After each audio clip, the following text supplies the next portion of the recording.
नमस्कार दोस्तों, मैं हूं श्याम सुंदर और आप देख रहे हैं मैं भी भारत। अंडमान निकोबार द्वीप समूह के दक्षिण में स्थित ग्रेट निकोबार आइलैंड के बारे में पर्यावरण और आदिवासी अधिकारों के लिए काम करने वाले लोग चिंता जता रहे हैं। ग्रेट निकोबार के विकास के लिए सरकार ने 72,000 करोड़ रुपए की एक योजना बनाई है। इस योजना को मेगा इंफ्रास्ट्रक्चर प्रोजेक्ट बताया जा रहा है। इस प्रोजेक्ट के तहत एक बंदरगाह, एक एयरपोर्ट और एक नगर बसाने की योजना है। नीति आयोग का मानना है कि अगर यह मेगा प्रोजेक्ट लागू हो जाता है तो ग्रेट निकोबार इतना खूबसूरत और हैपनिंग होगा कि हांगकांग को भी इससे ईर्ष्या हो सकती है। इस परियोजना से जुड़े कुछ ज़रूरी तथ्यों की बात की जाए तो सबसे पहली बात तो यही है कि इस परियोजना पर कुल 72,000 करोड़ रुपए खर्च होगा। सरकार ने इस परियोजना के लिए 166.10 वर्ग किलोमीटर के क्षेत्र को आवंटित किया है, जिसमें से लगभग 130 वर्ग किलोमीटर क्षेत्र जंगल का है। जब से इस परियोजना के बारे में जानकारी सार्वजनिक हुई है, उसके बाद से पर्यावरण और इस द्वीप पर रहने वाली जनजाति यानी शोम्पेन के वजूद के बारे में चिंताएं प्रकट की जाती रही हैं। संसद में मुख्य विपक्षी दल कांग्रेस ने इस बारे में पर्यावरण मंत्रालय को कई बार पत्र लिखा है, लेकिन सरकार ने पर्यावरण और शोम्पेन जनजाति के वजूद मिट जाने के खतरे को सिरे से नकार दिया है। अब इस परियोजना के लिए सरकार ने पेड़ों की कटाई का ठेका देने की प्रक्रिया शुरू कर दी है। इस प्रक्रिया के शुरू होने के साथ ही पर्यावरणविदों की एक और चिंता सामने आई है, जिस पर बहस चल रही है। यह बहस इस बात को लेकर हो रही है कि ग्रेट निकोबार द्वीप पर असल में कितने पेड़ काटे जाएंगे। आइए सबसे पहले यह समझते हैं कि ग्रेट निकोबार द्वीप कैसा दिखाई देता है और इस द्वीप की क्या खास बातें हैं। तो संक्षेप में ग्रेट निकोबार द्वीप के बारे में यह कहा जा सकता है कि यह द्वीप भारत के अंडमान और निकोबार द्वीप समूह का सबसे बड़ा और दक्षिणी आइलैंड है। पोर्ट ब्लेयर से ग्रेट निकोबार तक हेलीकॉप्टर से पहुंचा जा सकता है। इसके अलावा सप्ताह में 2 बार पोर्ट ब्लेयर से पानी का जहाज भी ग्रेट निकोबार पहुंचता है। ग्रेट निकोबार अपनी घनी हरियाली, समृद्ध जैव विविधता और समुद्री तटों के लिए जाना जाता है। यह द्वीप मुख्य रूप से रेन फॉरेस्ट यानी सदाबहार जंगलों से ढका हुआ है। इस जंगल में दुर्लभ प्रजातियों के पेड़ पौधे, जानवर और पक्षी पाए जाते हैं। यहाँ के प्रमुख आकर्षण इंदिरा पॉइंट यानी भारत का सबसे दक्षिणी बिंदु और निकोबार नेशनल पार्क माना जाता है। ग्रेट निकोबार के बारे में एक और ज़रूरी बात यह भी है कि सरकार ग्रेट निकोबार के एक खास हिस्से तक ही लोगों को जाने की अनुमति देता है, क्योंकि प्रशासन के अनुसार इस आइलैंड का बाकी हिस्सा सामरिक और पर्यावरणीय रूप से संवेदनशील है। इस द्वीप को दुनिया भर में जाना जाता है, इसलिए नहीं कि यह द्वीप बहुत खूबसूरत है। खूबसूरत तो अंडमान निकोबार के सभी द्वीप हैं। दुनिया इस द्वीप को जानती है क्योंकि यहाँ पर शोम्पेन जनजाति का निवास है।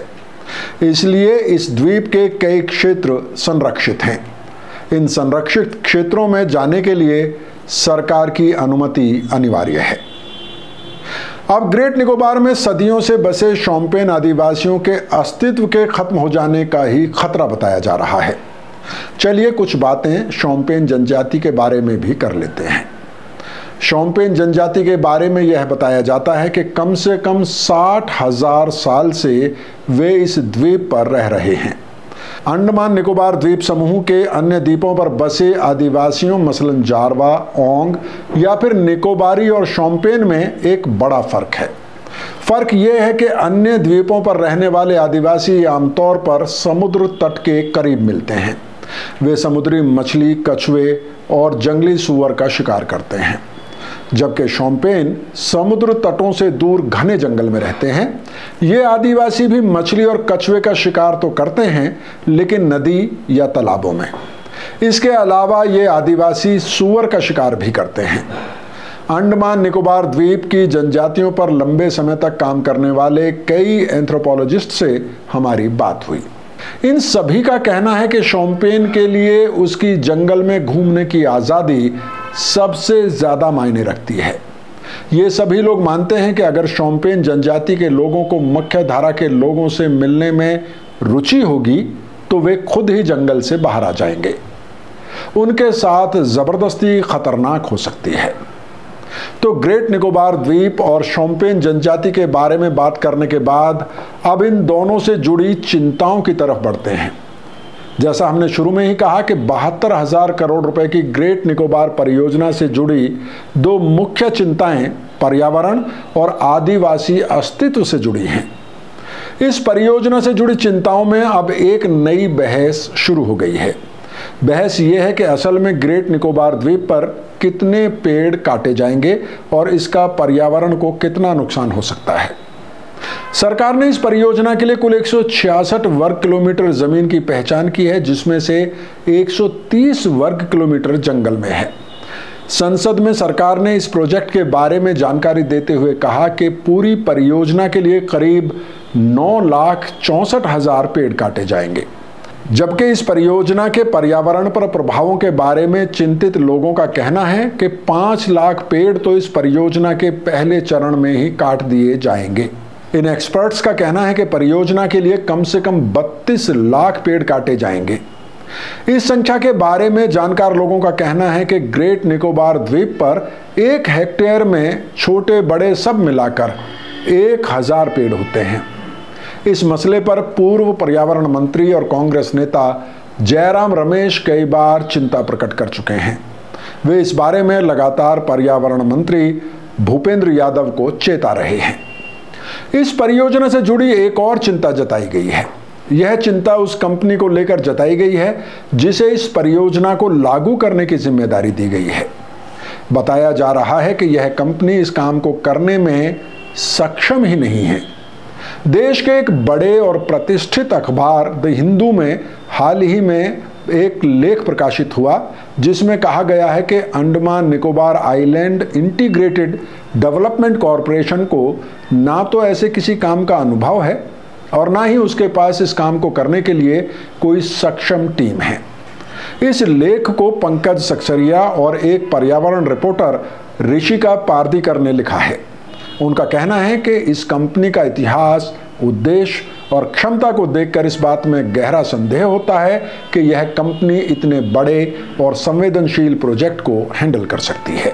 इस लेख में यह दावा भी किया गया है कि इस परियोजना के दायरे में आने वाला क्षेत्र पर्यावरण की दृष्टि से बेहद संवेदनशील तो है ही, इसके साथ ही यह भी ध्यान रखना होगा कि यहाँ के जंगल में शोम्पेन जनजाति के लोग भी रहते हैं।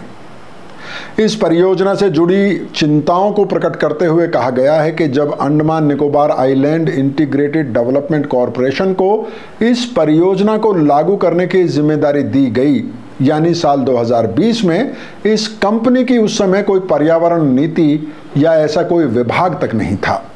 इस सिलसिले में एक और तथ्य का हवाला दिया गया है। बताया गया है कि इस साल 2021 में इस कंपनी से पर्यावरण संबंधी मंजूरी देने वाली एक्सपर्ट अप्रेजल कमेटी ने कई ज़रूरी सवाल पूछे। ये सवाल पर्यावरण प्रबंध व्यवस्था से जुड़े थे। इन सवालों के जवाब में कंपनी ने यह माना कि उसके बोर्ड ऑफ डायरेक्टर्स की तरफ से अप्रूव की हुई ना तो कोई पर्यावरण नीति है और ना ही ऐसी कोई व्यवस्था है।